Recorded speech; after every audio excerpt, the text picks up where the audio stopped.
everybody, and welcome back to Southeast by Midwest Beauty. I'm Cassie, and today we are going to be reviewing the Makeup Forever Ultra HD Foundations.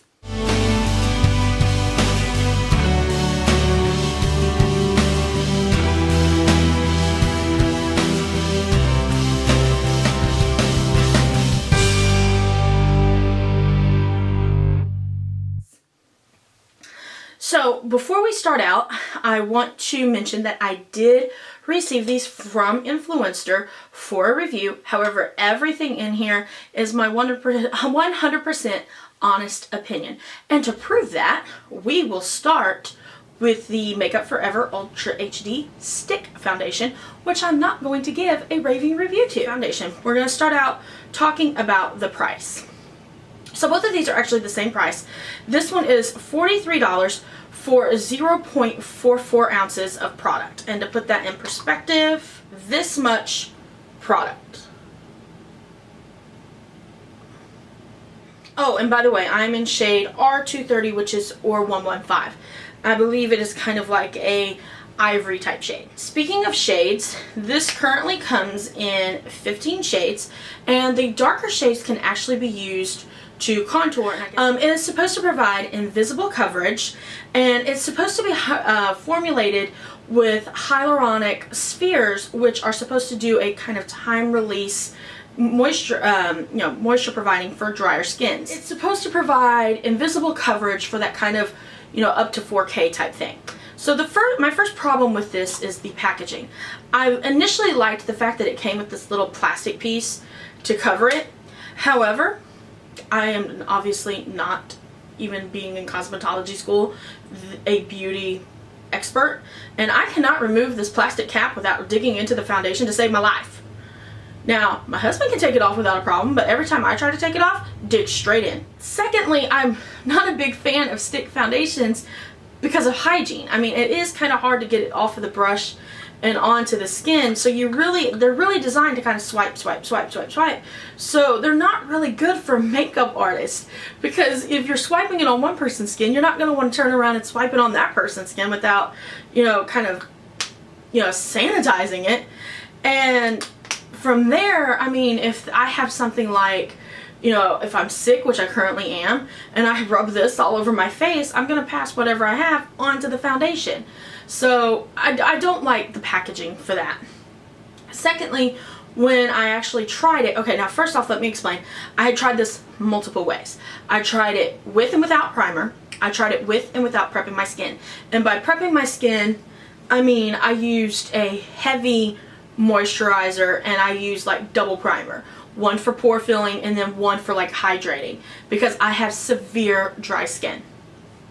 So, and then I also tried it with a stippling brush, and I tried it with a beauty sponge, but I'm not going to tell you what brush or what sponge, so that will not affect it. That being said, this, when I applied it, it drug on my skin something bad, like it pulled. And I have areas where I have dry patches, like especially around like the eyes, and when it pulls like that, it actually releases where the dry patch is trying to kind of heal, and I start all over. On top of that, this really, when I didn't have like the pore filling primer, even if I moisturized and put on a regular primer, without a pore filling primer, this sunk into my pores like ain't nobody's business. And on top of that, the areas where it wouldn't sink into the pores, where I don't have pores, and even when I would use the pore filling primer, it didn't really kind of melt into the skin. It just kind of sat on top of it. So it didn't look natural. It looked really cakey. And on top of that, it was super hard to blend. And for something that is supposed to be for people with dry skin, this clung to my dry patches and made them more obvious than any other foundation that I have tried. So my suggestion is, if you have severe dry skin or dry skin patches, stay away from this.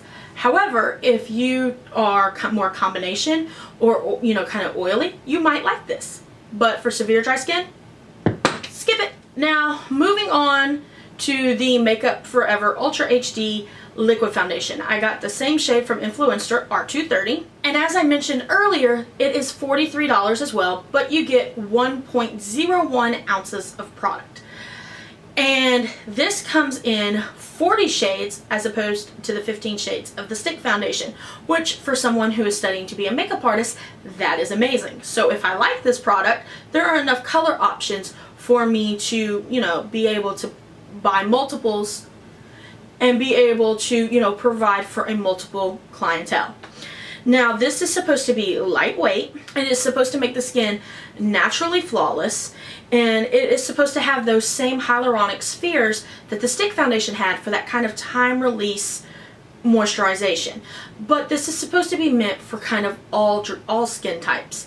Dry, combination, oily are supposed to all be able to use it. Again, also supposed to be invisible for up to the 4K technology. Let's talk about the packaging. I like this one a little better because it is the liquid and it is more sanitary. That being said, it's also messy. I don't know what it is. It only really happens with this one. My other pump foundations don't get as bad, but I can clean that. It's not that. I love the fact that the sanitary is a bit better here.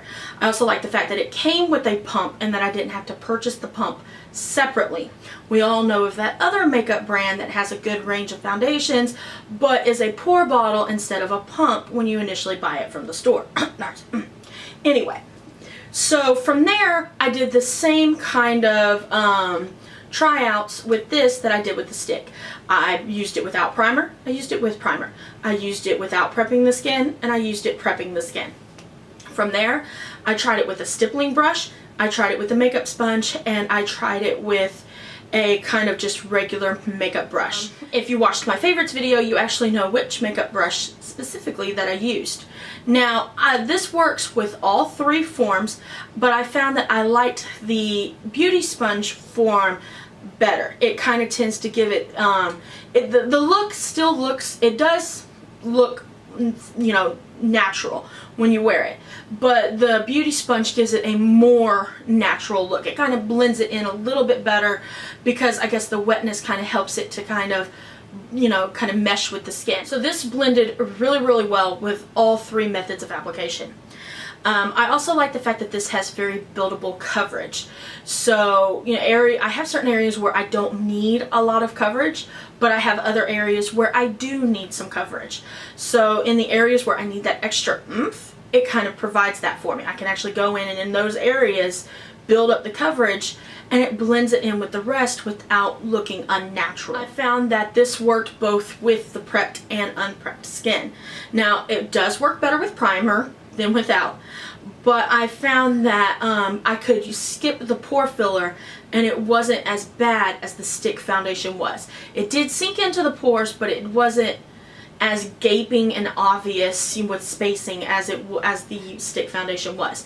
It does work better with prepped skin, obviously, but it can be used without prepping the skin. I found that this does not cling to my dry skin patches unless I'm wearing another product that does underneath it.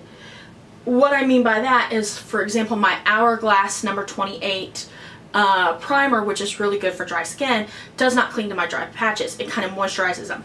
So this glides on over that without clinging to the patches. But the Becca Backlight Primer does cling to my patches. And if it clings, then this clings on top of it because they're really, you know, it's already clinging. So since there's already something there clinging, this will cling as well. But if there's nothing there, then this is not the first product that will cling.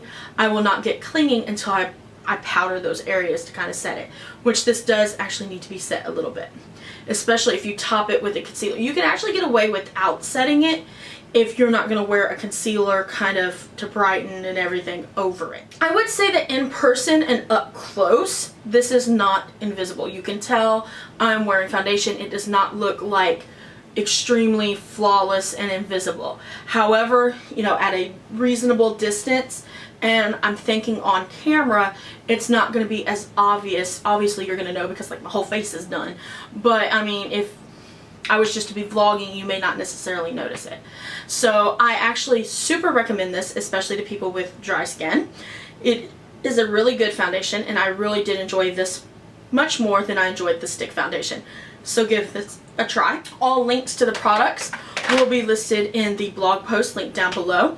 Make sure to leave me a comment down below telling me what your current favorite foundation is, or if you've tried these, what you thought. Maybe you actually like the stick foundation.